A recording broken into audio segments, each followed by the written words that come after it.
Oh no. Not again. Hey everyone, this is PrinceWatercress, and welcome to a brand new Let's Play, or rather, a brand new old Let's Play. Let's play Jurassic Park for Super Nintendo again. This is a game that I grew up with as a kid.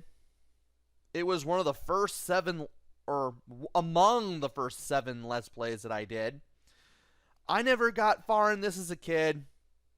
My sister figured some things out, but she never beat the game either. And I wasn't able to beat this until I was an adult, simply because I had more free time and brain cells. And the first time I played this game, when I prepared for it, I just played this game for a couple hours, figured out what to do, and then managed to do everything from there.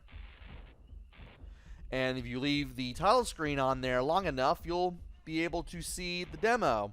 As you can see, the game is pretty much like The Legend of Zelda, except you have a cattle prod and access to other weapons such as shotgun shells, rocket launchers, bolas, tranquilizer darts, stun gas grenades, to name all the weapons, really. And you get to shoot things like Compsognathus, raptors, the spitter, dinosaurs, Gallimimus, and others. And you can move this cursor around. If you press A, B, X, or Y, you can get this little square here to just enlarge and show up right here. You can start the game, you can see the high scores, you can toggle the music, and you can switch between stereo, surround sound, and mono. I'm just going to keep it on stereo. This game did come with Dolby surround sound. The sound was encoded in Dolby surround, which gives this game some of the best sounds that you'll probably ever hear on the Super Nintendo. I'm just going to keep it on stereo just because. Anyway, I might as well go ahead and start the game. Welcome to Jurassic Park. And from here, you're welcome to the game. You use the control pad to move around in 8 directions. B jumps. A shoots your cattle prod or your primary weapon. X lets you grab things. Y lets you use your secondary weapon. Let us use our primary weapon to take care of the Compsognathus. And I might as well go ahead and show off the HUD as I do all this. At the lower left-hand corner is your score. To the right of that is your radar, and below your radar is your health. You do not want that red gauged below the radar to empty, because if you do, you'll lose a life. To the right of that is your current amount of lives. You start with 5. In case you use a continue, you start out with 3. That rainbow colored bar there is for the cattle prod. As you hold the A button down, it will shrink in size until it shrinks down completely, in which case you will have to wait for it to fully recharge in order to get the maximum time out of it. You can let go early and let it recharge then, but you'll still need to wait for it to recharge before you can use it again. And to the right of our cattle prod ammo is our bolas. We can fire those with Y. The bolas and the stun gas grenades are secondary weapons. You fire those with Y. The shotgun shells that I picked up, as well as the rocket launchers and the tranquilizer darts, are primary weapons. And you can switch between the primary weapon that you picked up, which in this case is the shotgun shells, and the cattle prod with select. And start pause the game. And turns the music off. If you wait around long enough, whether the game is paused or not, you will get a fact from Mr. DNA, the little DNA-shaped cartoon character that was part of the tour of Jurassic Park in the movie. Did you know that mammals such as Morganocodon lived at the start of the dinosaur reign but remained tiny for the next 140 million years? There are a lot of facts for dino trivia, and it'll take a while to get through them all.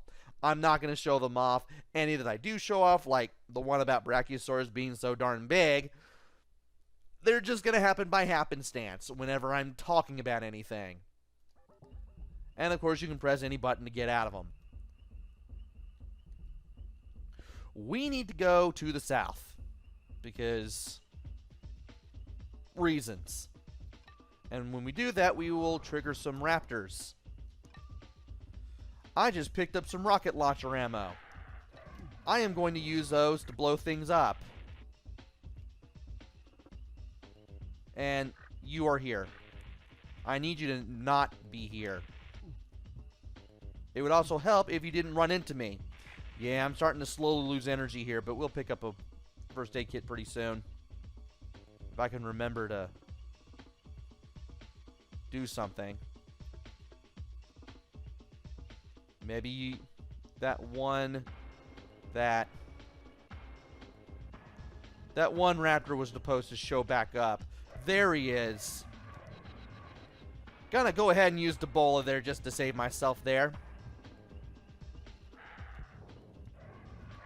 And you only have so much ammo with the ammo that you pick up. However, you can store more than what the screen can show, which is a good thing. While there will be other weapons that I can show off, I will stick to the rocket launcher and the bola. Also, that was a spitter dinosaur. I forget what the name of it is. The game will tell me eventually. And do not shoot the Gallimimus. They may stampede. It may be a little hard to see the message boxes. I may pause the game if that happens. I mean, if that does happen, do please pause the game. That way you can read through them and give yourself time to read through them. But yeah, don't shoot the Gallimimus. They will stampede. And it'll take a while to kill them with the cattle prod. Also, there is an R here. There are white letters hidden throughout the game. And they all spell the word Dr. Horner. If I remember correctly, thankfully I have my laptop on in front of me, something I did not have with me when I played the game the first time. Dr. Grant is based on Jack Horner, the American paleontologist most famous for discovering and naming the Maiasaura, providing the first clear evidence that some dinosaurs cared for their young. And if Wikipedia can load for me, he also served as a technical advisor for all of the Jurassic Park films, had a cameo appearance in Jurassic World, and served as a partial inspiration for Dr. Alan Grant.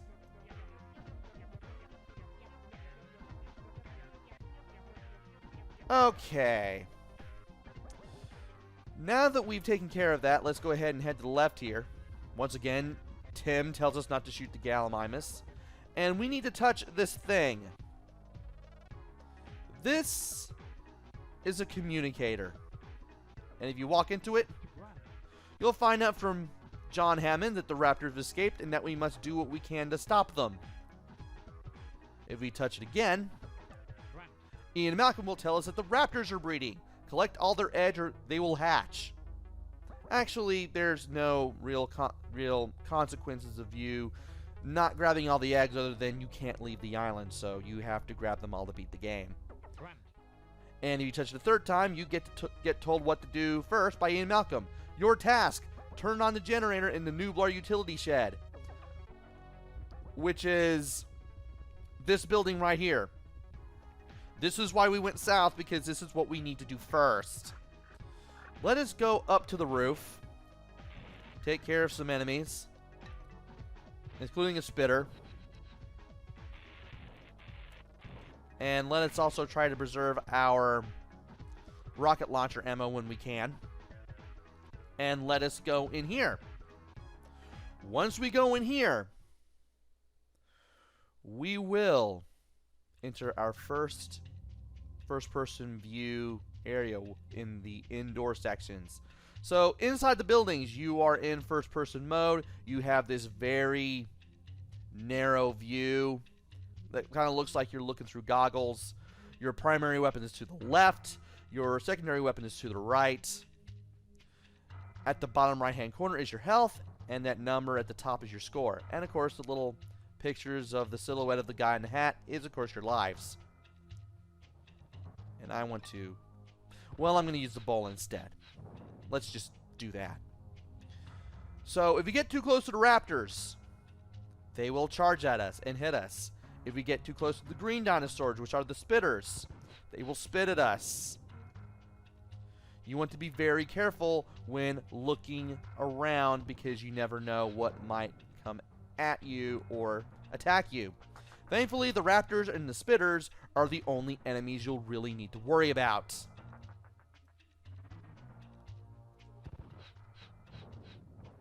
And I'm going to take care of him just in case. But I do want to go into this room too. And yeah, sometime when you near certain rooms while being near certain walls, you may hear enemies spit or scream at you. That's going to be a thing as you play through this game, especially in the indoor sections. So just be very cautious as you look around corners. That way you don't get attacked. And we just found a battery. The battery activates our night vision goggles. If you go into a dark room without our night vision goggles, we will be kicked out of the building. So don't do it. I don't care if there are no enemies in the dark room. You will still be kicked out. So don't do it. So we just found the battery room. Elevator's right here. If we go in this direction and just go through the doors right in front of us, which are next to this little computer terminal, we'll end up in the generator room. We can take out a bunch of spitters. We can turn on the generator, and our first mission will be complete. Super, super simple. However, if we go up to the computer terminal, you get to see what I thought was one of the coolest things about the game. BIOS load, message, error, main system down, action, turn on generator, before trying to reboot system, message ends. And you can move your hand around with the control pad, and you can press buttons with, or touch the screen rather. Actually, I think you're supposed to just press buttons with the A button or B. If you press A or B on the exit button, you'll go back to the first-person view, which is a good thing because we need to go over to this door and open it. We are now in the generator room. And I was trying not to do that.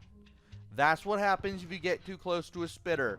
You will be spit on. And I am running low on the ammo that I want to use. Thankfully, this little room has 4 more things of rocket launcher each. We have 8 more things of rocket launcher.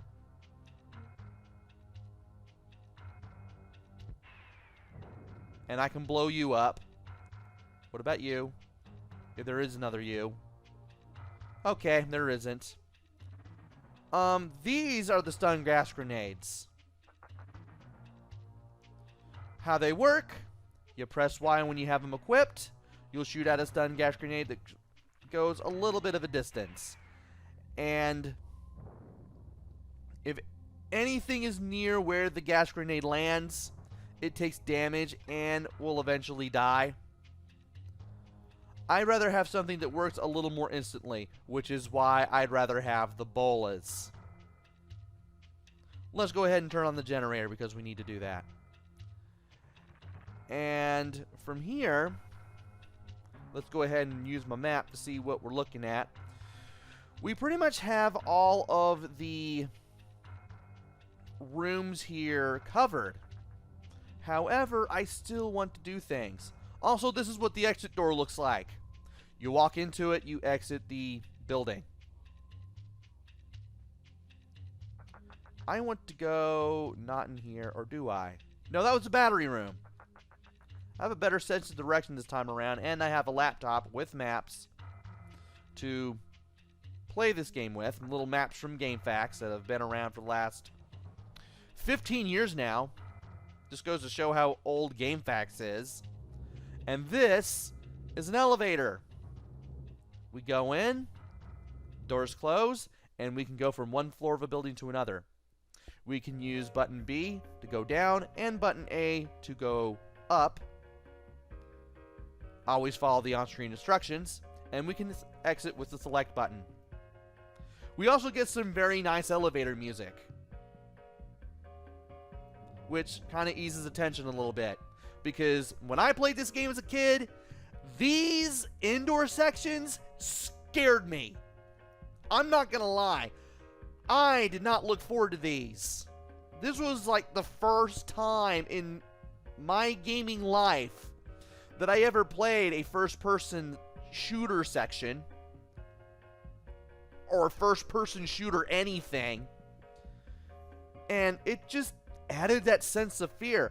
I'm okay with it now, but back when I was like 7 or 8, and you're used to nothing but 2D platformers like I was, just being a kid that was just used to playing games that were like Super Mario Brothers, this being able to not be able to see things sometimes was kind of scary. Anyway, we are now on the sub-level, so let's go ahead and exit. I'm going to wait here and blow up the spitter here, and we can get to listen to the other music. Yeah, there are 2 tracks of elevator music. I really need to put them in the description so you all can hear them. And it just alternates between them when you go into the elevators and you switch floors. And for those of you who have been watching for long enough, assuming that anybody watches my videos for like and has subscribed to me for any amount of time, you may have noticed that when I played this game the first time around that all of the thumbnails are elevators. That was by design. I did that on purpose to be funny. I'm pretty sure I'm just going to use the title screen for the thumbnails, or maybe I'll use the elevators. I'm so tempted to do that. But anyway, let's go back. Go ahead and... No! Let's go back and explore the... What is it? The sub-level again. There's some shotgun shells. We're not going to be needing that. And we found some food. We've seen that before. That refills some health, though. We can restore more with the first aid kits. Should we find any. And it's a good thing I can kind of shoot around doors, because did I shoot that thing? Yeah, I sure did. It's a good thing we can look through doors, because that will allow us to get rid of some enemies. We want to be very cautious at all times while going around places. And you're getting killed. And is there a raptor here? I'm kind of pressing left and up to see.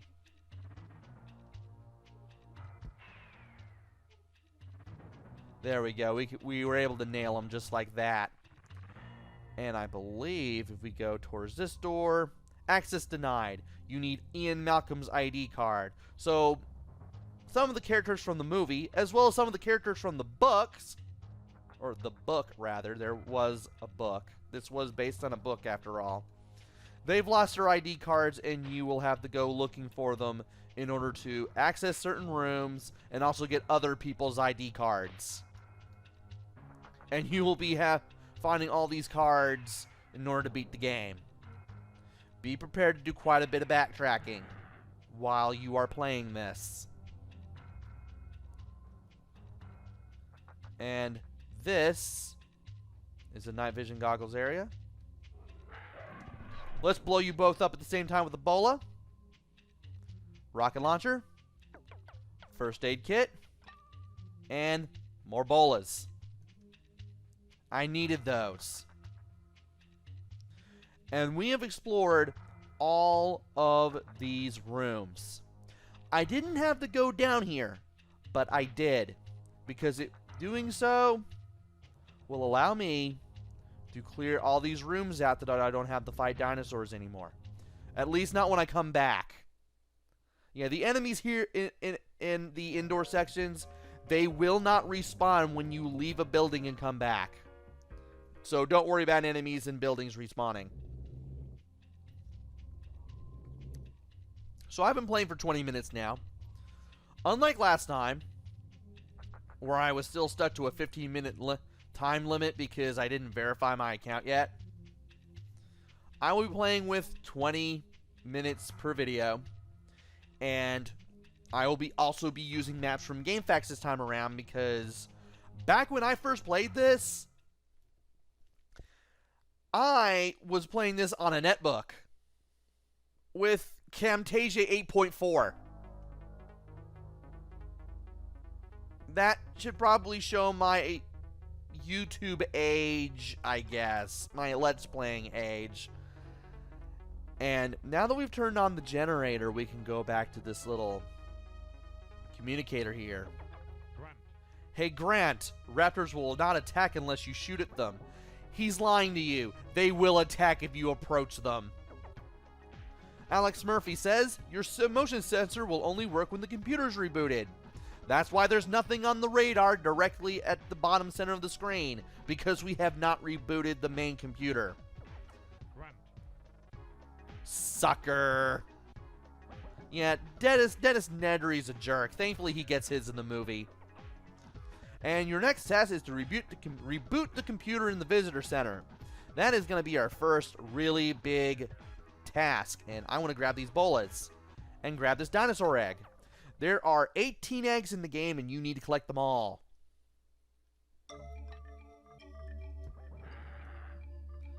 And I wanted to destroy the other raptor, but I couldn't. Oh well. And there's no real reason for me to attack them. Although that is the headbutting dinosaur. It will run around and try to headbutt you if you approach it. Now I wish I shot it. Oh well. I know that the other raptor will show up eventually. Maybe I just have to be like a certain distance away and then come back.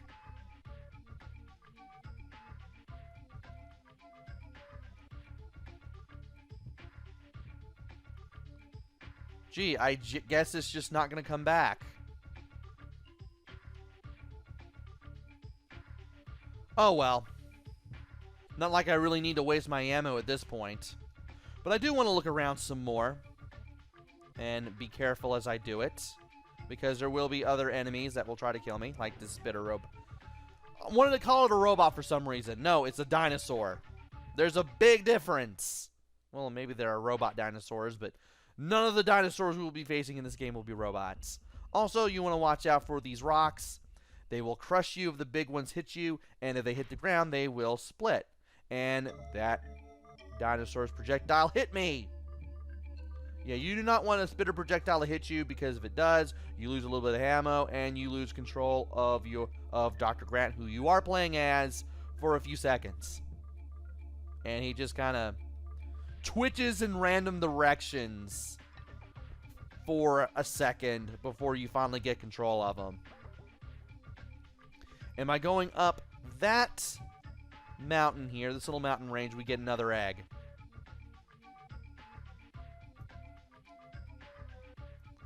Gee, I guess you're just not going to show up. I could have sworn that I let one of them live. Once again, I'm not really going to cry over spilled milk. That dinosaur, that raptor can do it at once. And I've done a good amount of exploration for one episode. And we've taken care of our first objective. So, Join me next time where we head to the visitor center and we attempt to reboot the computer so we can get the whole system of computer terminals throughout the island going again. Until then, this is PrinceWatercress.